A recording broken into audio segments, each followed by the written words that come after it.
English humour. A short traipse and a waddle through the vagaries of English language humour by C.C. Taylor. Part 1. Introduction. So first of all, the reason for this enterprise. English humour. This title came about because I live in Spain, and humour inglés is an expression which is used, maybe not so much now, but often with the intention of describing something a little childish or willfully stupid, or maybe over-complex in any way, something impenetrable, something you couldn't understand. So I wrote a book in Spanish called Humour inglés, Una breve historia de, a brief history of. And that's more or less what I'm going to try to repeat here, updated and in English. So as I said at the start of the original, English refers to the language more than the country. I happen to be English, but this book will take in Vikings, it will take in New York Jews, whimsical Irish and gritty Aussies, anywhere where English is spoken.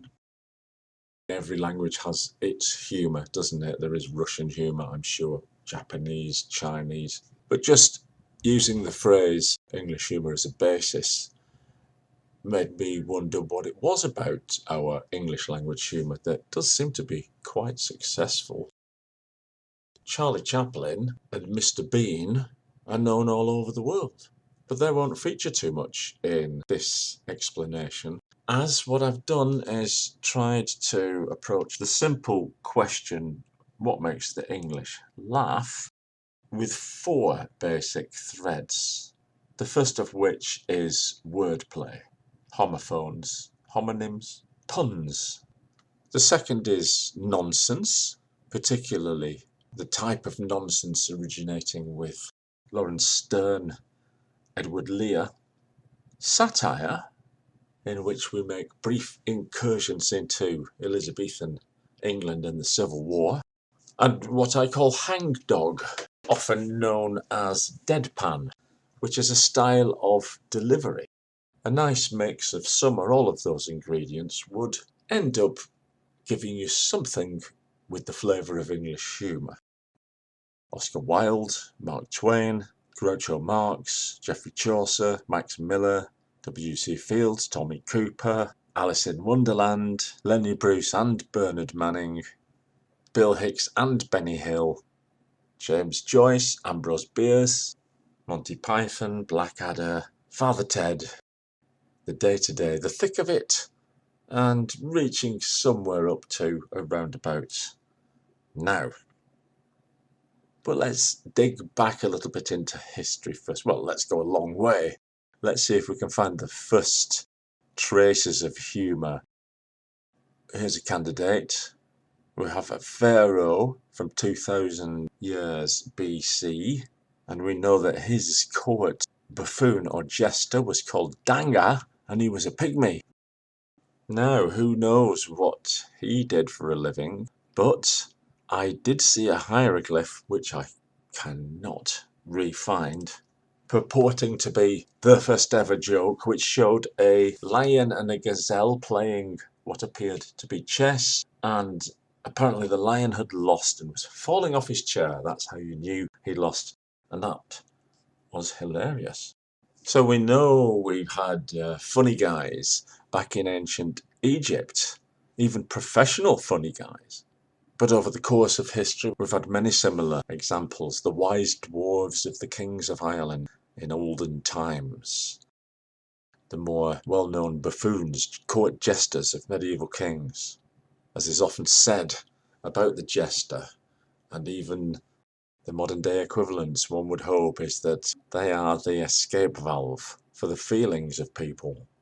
They are the only ones that can break the barrier with the king. Though there was a bit of a bust-up once with Henry VIII and his jester, who crossed the line, apparently, and got a bit of a beating for it. Way before that jester, we know about Taillefer, who was the jester of William the Conqueror. We also know that James I had a jester called Archie.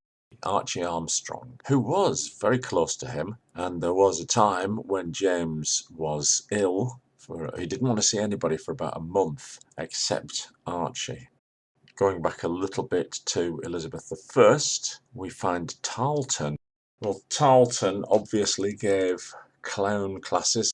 One of his pupils was Robert Armin, who popped along to see this new company, the Chamberlain's Men, proprietor William Shakespeare, replacing the older comedian Billy Kemp, and became, in the popular imagination, the famous jester, the jester of King Lear.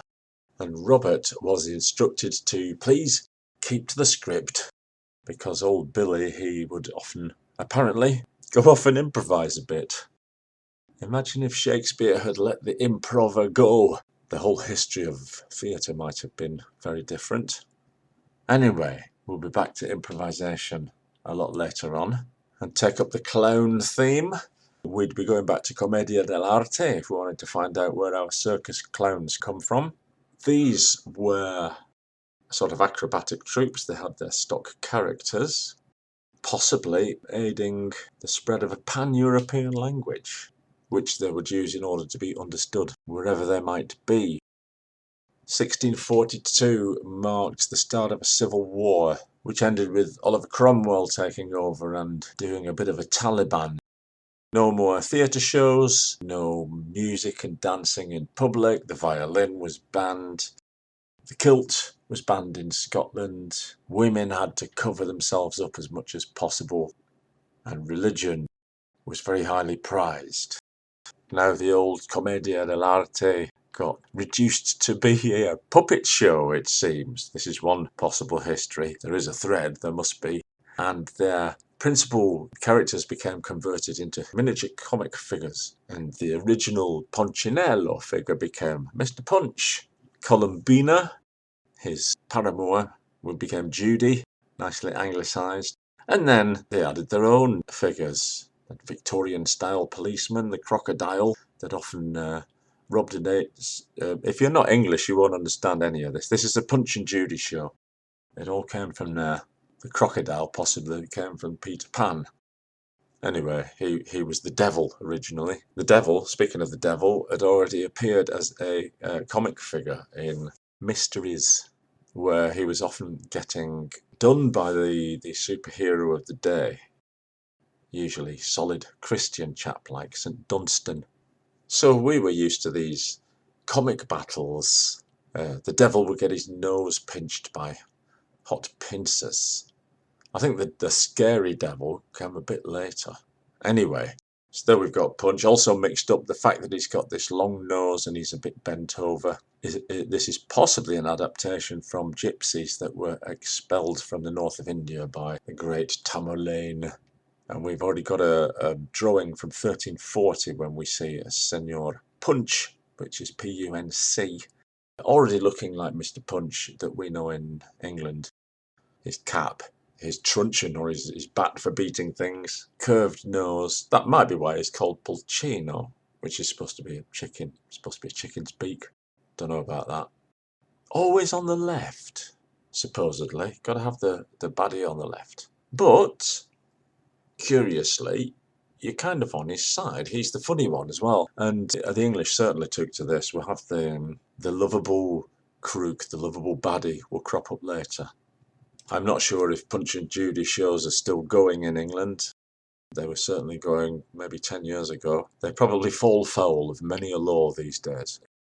The treatment that he metes out to his wife is not commendable. Anyway, back to the Civil War. Theatres open up finally. Hurrah! Charles II's come back from France.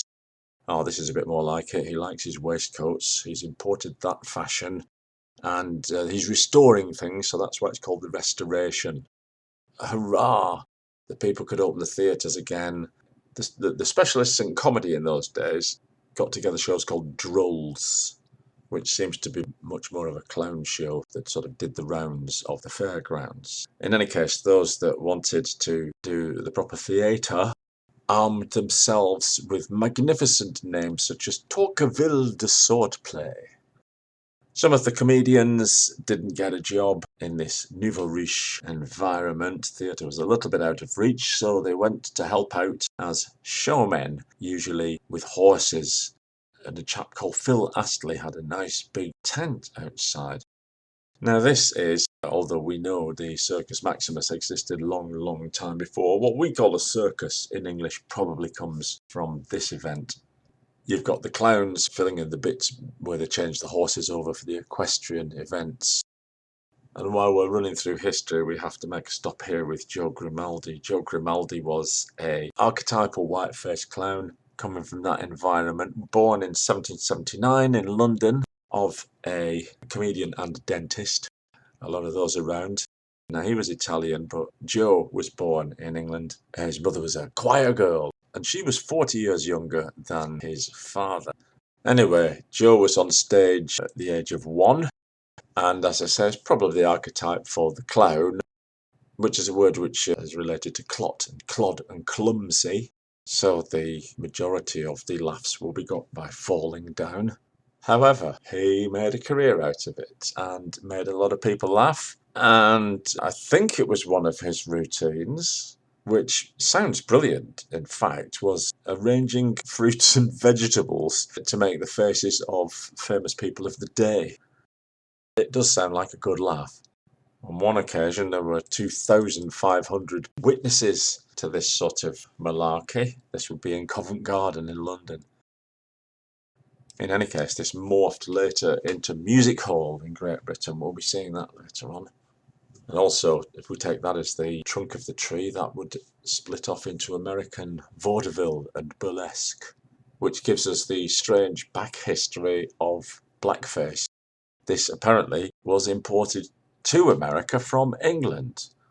Again, I'm not sure about this, but I do know that in 1605, the Queen of James I, the king at the time, and her best pals all blacked up, arms and hands as well, to present Ben Jonson's Mask of Blackness.